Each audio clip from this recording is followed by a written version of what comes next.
Some of the residents, don't like to, as they put it, complain, which is not really a complaint, it's just something that they want, So without, obviously, the quality of life feedback, we probably would have never have known this. Some of the older people find it a bit difficult to complain.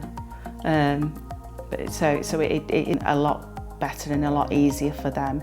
And it's a lot better for us that things aren't getting built up in relatives' point of view. So when I'm actually out of the home, the Quality of Life iPad system now allows me to remotely access when questionnaires have been completed. If it's good feedback, that's fine. It reinforces that things are working well whilst I'm not in the home. If there is any action required, I'm able to pick up the phone and speak to whoever's in charge that day and ask them to address that before I'm even back in the home. It's been really good to see the residents become involved in quality of life, because without their feedback, the home, we continually improve from the residents' feedback. It's not just from professional visitors or colleagues.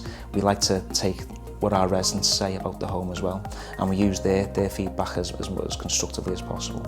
Well, I said that I knew nothing whatever about these newfangled gadgets, and once I saw the iPod layout, I thought that, I think I can manage to use that all right. Well, I thought it'd be a lot harder than this. Harder. But it's really quite simple. If you have an iPad, you're never alone. You've always got something or someone there. It's communication, definitely. It's not something you sit down and think, oh my goodness, it's automatic once you get used to the experience. So you've always got a way of expressing how you feel through the actual iPad itself.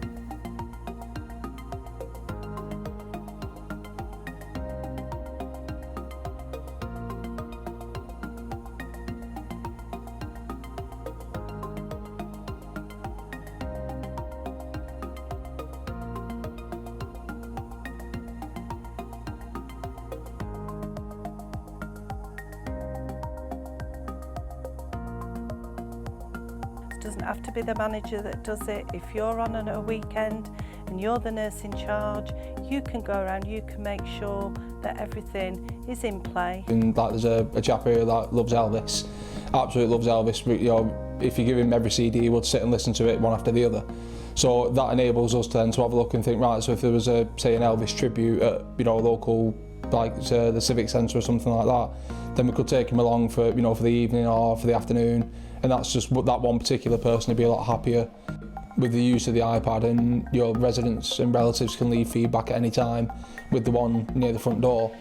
So if your relative's on the way out and they think, I weren't too happy about that, they don't have to speak to us if they don't want to. Quality of Life programme for my role, because we find out what hobbies and interests the residents have had, that makes it easy for me to tailor a programme for what they like to do. If I know what they like, then the activities, thinking, well, they can do that, I can do this with them then. So using the Quality of Life programme, I do find it makes any small issues we have, any little issues are getting fixed, and they're getting fixed quickly. You've got a lady who has good capacity, who didn't like the food, and it wasn't that she didn't like the food that was being cooked, she only liked certain food. Again, it was ham and chips. She wanted ham and chips every night of the week. Well, that's her choice. We was able to provide that ham and chips. We found out that she liked to drink a lot of wine, so we was able to provide that for her so she could still maintain as much independence here as what she did at home. So yeah, that works really well on the feedback.